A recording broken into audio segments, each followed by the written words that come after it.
जी हाथ जोड़ते और कान पकड़ते नजर आए।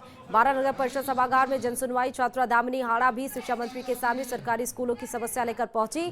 दामिनी हाड़ा ने मंत्री जी के सामने अपनी बात अंग्रेजी भाषा में रखी तो मंत्री मदन दिलावर से कोई जवाब नहीं देते बना।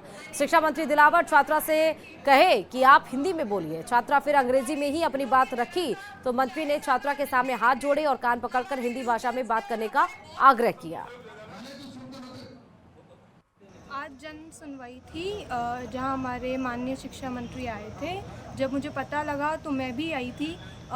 जैसे कि हम विद्यार्थी हैं तो अक्सर हम हमारी परेशानियां किसी के सामने रख नहीं पाते हैं, लेकिन मैं एक विद्यार्थी होते हुए सभी विद्यार्थियों की तरफ से जो मुश्किलें हम देखते हैं, जहां हमें लगता है कि हमारा भविष्य सही से डेवलप नहीं हो पाएगा, तो वो परेशानियां मैं उनके सामने रखने लाई थी। जैसे कि जो माँ बाप समर्थ हैं वो अपने बच्चों को प्राइवेट स्कूलों में भेज देते हैं, वहाँ की फ़ीस ज़्यादा होती है, किताबें महंगी होती है, लेकिन जो गरीब लोग हैं, मिडिल क्लास लोग हैं, उनके बच्चे जैसे सरकारी में जाते हैं। हमारे लोकल ईद उल अजहा के मौके पर अजमेर ख्वाजा गरीब नवाज दरगाह में जन्नती दरवाजा खोला गया है। जन्नती दरवाजे में प्रवेश करने के लिए जायरीन उमड़ रहे हैं और इसके साथ ही शहर की विभिन्न मस्जिदों में ईद की नमाज अदा की गई है और देश में अमन चैन भाईचारे की दुआ मांगी गई। वहीं ऑल इंडिया सूफी सजादानशीन काउंसिल के चेयरमैन सैयद नसरुद्दीन चिश्ती ने कहा कि हम त्यौहार मिलजुल कर मनाते हैं। वहीं उम्मीद पोर्टल को लेकर भी कहा कि मैं सभी देशवासियों से आग्रह करता हूं कि जहां भी वक्फ संपत्तियां हैं वहां पंजीकरण कराएं। यह भारत सरकार द्वारा उठाया गया बेहतरीन कदम है।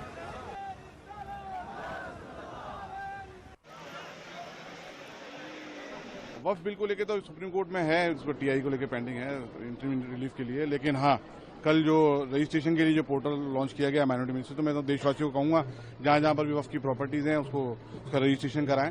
ये बहुत अच्छा कदम उठाएगा भारत सरकार द्वारा। बाड़मेर से खबर है। बाड़मेर शहर को स्वच्छ और सुंदर बनाने की दिशा में एक बार फिर बड़ा कदम उठाया गया। जिला कलेक्टर टीना डाबी के नेतृत्व में एक बार फिर नवो बाड़मेर अभियान की शुरुआत की गई है।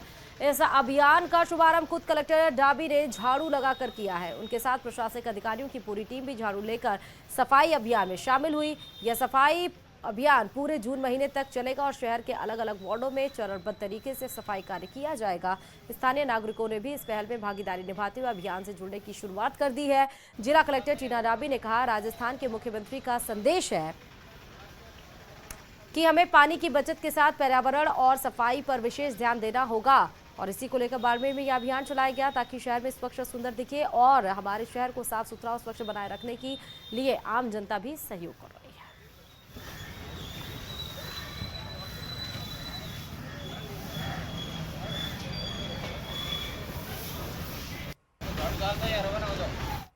वंदे गंगा जल संरक्षण अभियान के तहत माननीय मुख्यमंत्री जी का विजन है कि पर्यावरण संरक्षण, जल संरक्षण और स्वच्छता इस पे काम किया जाए। तो आज उसके तहत एक बहुत बड़ा श्रमदान हमने शहर में आयोजित किया, चौटन चौराहे से विवेकानंद सर्कल तक, और हमारे साथ काफ़ी जन भागीदारी रही।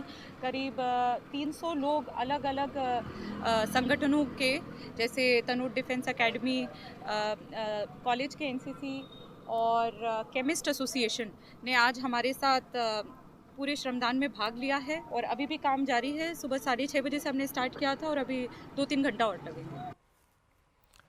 उदयपुर में मानसून पूर्व तैयारी पूरी की जा रही है। तैयारियों को अंतिम रूप देने के लिए स्थानीय निकाय ने काम शुरू कर दिया है। शहर की प्रसिद्ध फतेह सागर झील को भरने वाली मदार नहर की सफाई की जा चुकी है। कैचमेंट क्षेत्र से मदार तालाब के माध्यम से थूर की पाल होते हुए मदार नहर से ही पानी फतेह सागर झील तक पहुंचता है। नहर के माध्यम से गंदगी झील में ना जाए, इसके लिए मानसून पूर्व सफाई जरूरी होती है और इस बार मानसून जल्द शुरू हो सकता है। ऐसे में नहर की सफाई पूरी कर दी गई है और बारिश के बाद जब भी नहर में पानी आएगा तो गंदगी झील में नहीं जाएगी।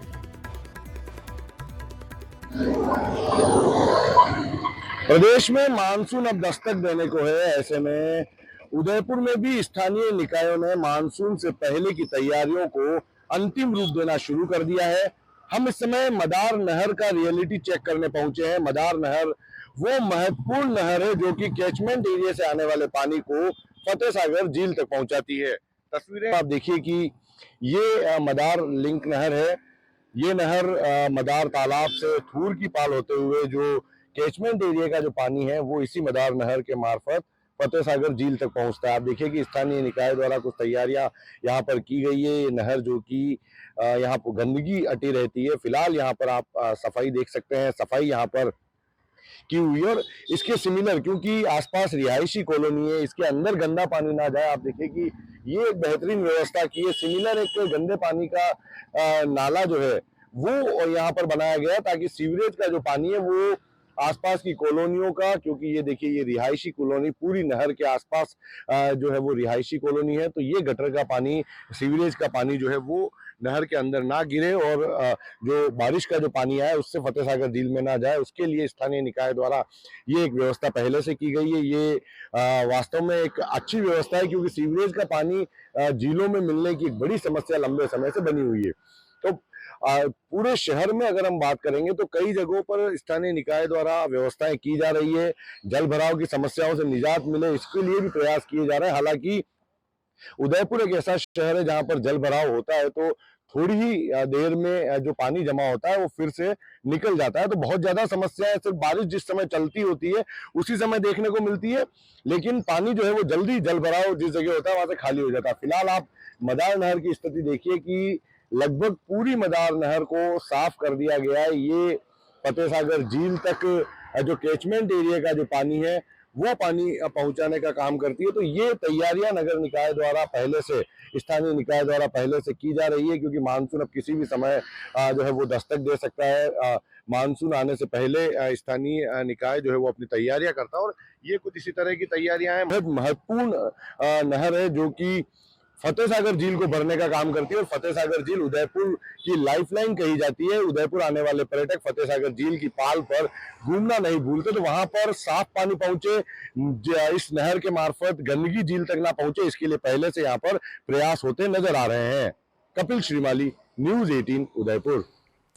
दौसा से बड़ी खबर, नगर शासन से बात बन जाती है तो महापंचायत तो होगी, लेकिन वो धन्यवाद महापंचायत होगी। अगर बातचीत में कोई सहमति नहीं बन पाती है, किसी नतीजे पे नहीं निकलते हैं, तो ये महापंचायत अपनी मांगों को जो आयोजित की जा रही है उसी आधार पर ही की जाएगी। फिलहाल गुर्जर महापंचायत को लेकर तैयारियां तेज हो गई हैं। कल भी बड़ी बैठक इसको लेकर की गई थी और आप ये सीधे तस्वीरें देख रहे हैं। ज्यादा और जानकारी के साथ संवाददाता दीपक इस खबर पर जुड़े हुए हैं। दीपक, गुर्जर महापंचायत को लेकर अभी के फिलहाल अपडेट्स क्या हैं?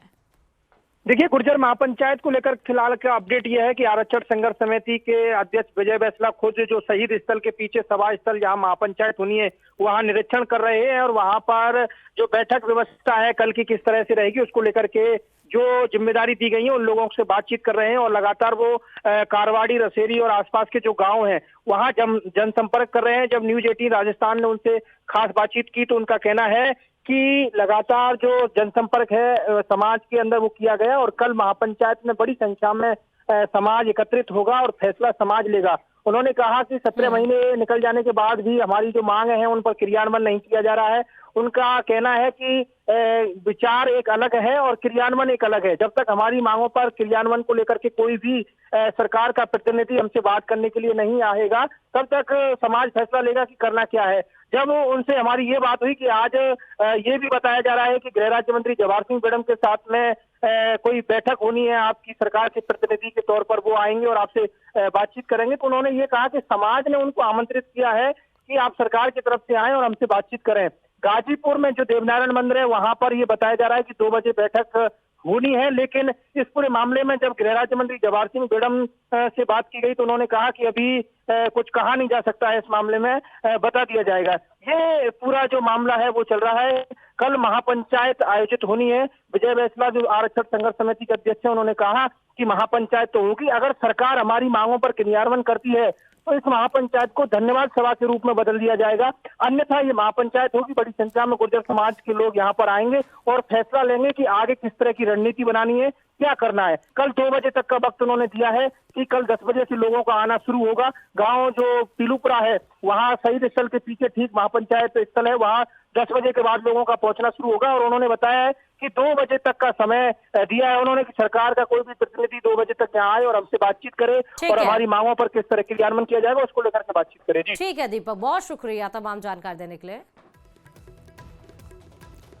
गुर्जर समाज द्वारा अपनी मांगों को लेकर कल पीलूपुरा गांव में महापंचायत का आयोजन होगा। खुद आरक्षण संघर्ष समिति के अध्यक्ष विजय बैसला गांव-गांव जाकर के लोगों से संपर्क कर रहे हैं। फिलहाल वो गांव कारवारी में है और कारवारी के पास में ही जो शहीद स्थल है पीलूपुरा, उसके ठीक पीछे जो सभा स्थल है वो बनाया गया है, वहां पर भी तैयारियां शुरू कर दी गई हैं। कल आपकी महापंचायत आयोजित होगी, कितनी संख्या में लोग आएंगे, किस तरह की योजना है? महापंचायत है, समाज अपने हिसाब से आएगा, झड़ के आएगा। क्या मांग है, क्या सरकार की तरफ से अभी तक कोई वार्ता के लिए इस तरह का कोई प्रयास? देखो, वार्ता करने का कोई मतलब नहीं है, क्योंकि 17 महीने से बात चल रही है सब, और अभी भी चली रही है। उसमें क्या बात है, सरकार को पता है क्या करना है, मसौदे क्या हैं, छोटी छोटी चीजें हैं, तो बहुत लंबी चौड़ी चीजें हैं। स्थिति काफी गंभीर हो गई, क्योंकि 17 महीने से छोटी छोटी चीजें जब नहीं होती हैं तो बड़ा आकार ले लेती हैं। निवेदन सरकार से यही है, करके दे दे तो बढ़िया बात है। कल महापंचायत है, महापंचायत में करीब 2-1 बजे तक अपना जो मसौदा है वो लेकर के आ जाए, जिससे कि समाज के सामने रख दिया जाएगा।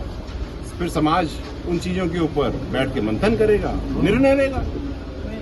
महापंचायत तो ऐसी होती है। पिछली बार जब महापंचायत हुई थी 2019 में, महापंचायत के बाद में फिर अल्टीमेटम दिया गया था कि इस तारीख को अगर मांगे पूरी नहीं होती हैं तो पटरी पर आंदोलन किया जाएगा। कल भी कुछ इस तरह का रहने वाला है क्या? वो तो डिपेंड करता है क्या फीडबैक आ रही है, क्या रिस्पांस आती है, उसके ऊपर डिपेंड करता है। हम तो चाहते हैं कि राजस्थान बढ़िया रहे, आगे बढ़े, तरक्की करे, और सरकार भी मेरे ख्याल से यही चाहती है, अमन चैन रहे और सब अच्छा रहे और राजस्थान का विकास हो। हम भी चाहते हैं राजस्थान का विकास हो, लेकिन हमारी आने वाली नस्लें और जो छोटे बच्चे हैं उनका भविष्य गला घोट करके तो विकास हो नहीं सकता। विकास मिल करके करें, यही निवेदन। संभागीय कार्यालय में 2 दिन पहले बैठक की गई थी, उसमें आपके समाज के कुछ लोग पहुंचे थे। प्रशासन लगातार कह रहा है कि हम वार्ता के लिए तैयार हैं, हम वार्ता के लिए तैयार हैं। आपकी जो मांगे हैं वो सरकार के समक्ष रखी गई हैं, पहुंचाई भी जाएंगी, लगातार उन पर बातचीत भी हो रही है। जब रख दी है सरकार के समक्ष, और प्रशासन भी तो सरकार ही है, अलग थोड़ी है। जब उन्होंने ही उनको अपने आप को चिट्ठी दे दी है तो हम तो वेट कर रहे हैं कि रिजल्ट क्या निकलेगा। मसौदा लेकर के आ जाए, बड़ी अच्छी बात है। एक लाइन में ये कहा जा सकता है कि जब तक आपकी मांगे पर विचार किया जाएगा या पूरी नहीं होंगी, इसमें किस तरह विचार करके सरकार अगर विचार करती है तो क्या विचार करना और क्रियान्वयन 2 अलग अलग चीजें हैं। हमें क्रियान्वयन चाहिए, विचार तो हम 2017 से करते, 17 साल से करते हैं। क्रियान्वयन के लिए अगर सरकार जैसे आपने समय मांगती है, कल महापंचायत के बाद समय मांगती है, तो उसको लेकर के किस तरह विचार किया? आने तो दो, अरे अभी हमें क्या पता क्या होने वाला है, भविष्य के गर्भ में क्या है, ना तो आपको पता है ना मुझे पता है। जो कागज बना रहे हैं उनको पता है। उम्मीद है कि कुछ न कुछ होगा। सकारात्मक है हम, नकारात्मक नहीं है, सकारात्मक है। पूरा समाज सकारात्मक है।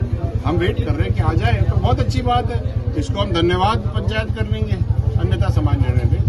कल कितने बजे महापंचायत शुरू होगी, कितनी संख्या में लोग, आपको क्या अनुमान? 10 बजे से लोग आना शुरू करेंगे और फिर आते हैं। कब तक संबोधन जो है पंचायत कब तक चलेगी, महापंचायत कितने बजे तक चलेगी? अगर सरकार 2 बजे सामान दे दे 2 बजे निर्णय हो जाएगा, 2:30 बजे दे 2:30 बजे निर्णय हो जाएगा, 5 बजे दे 5 बजे निर्णय हो जाएगा। तो सरकार के ऊपर है, हम समाज है, और केवल यही तो मुद्दे नहीं है, और भी तो मुद्दे होते हैं समाज के, उन पे भी तो चर्चा होगी। तो बिल्कुल ये आरक्षण संघर्ष समिति के अध्यक्ष विजय बैसला जिन्होंने कहा है कि सरकार से हम बातचीत के लिए तैयार है, लेकिन हमारी जो मांगे हैं उन पर क्रियान्वयन हो। 2 बजे तक आ जाए तो बढ़िया भैया। जब महापंचायत होगी तो 2 बजे तक का इन्होंने समय दिया गया है कि अगर 2 बजे तक कोई भी सरकार की तरफ से वार्ता के लिए आता है तो हम तैयार हैं, नहीं आगे समाज क्या फैसला लेगा ये खुद उन्होंने समाज पर छोड़ दिया है। कैमरा पर्सन मनोज के साथ दीपक पुरी, न्यूज 18 पीलूपुरा। तो मांगे पूरी नहीं होने पर महापंचायत होगी, देवनारायण मंदिर गाजीपुर में वार्ता होगी। बड़ी खबर इस बीच आपको बता रहे, विजय बैंसला बोले समाज वार्ता के लिए तैयार है, लेकिन बंद कमरे में बातचीत नहीं होगी। जो भी बातचीत होगी वो समाज के बीच होगी। सरकार का कोई भी प्रतिनिधि हमसे बात कर सकता है। चलिए गुर्जर पंचायत को लेकर सरकार अलर्ट मोड पर है। गृह राज्य मंत्री जवाहर सिंह बेडम का बयान भी सामने आ गया। गुर्जर समाज से वार्ता के लिए सरकार तैयार है। समाज के साथ चर्चा करके समाधान निकालने के लिए हम तैयार हैं। तो गुर्जर महापंचायत का सुर आप देखिए धीरे धीरे और ज्यादा तेज होने लगा।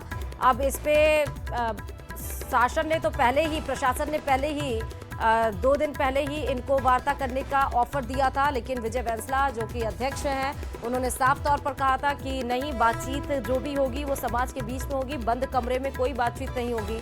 अब इस पर जवाहर सिंह बेडम का बड़ा स्टेटमेंट सामने आ गया है।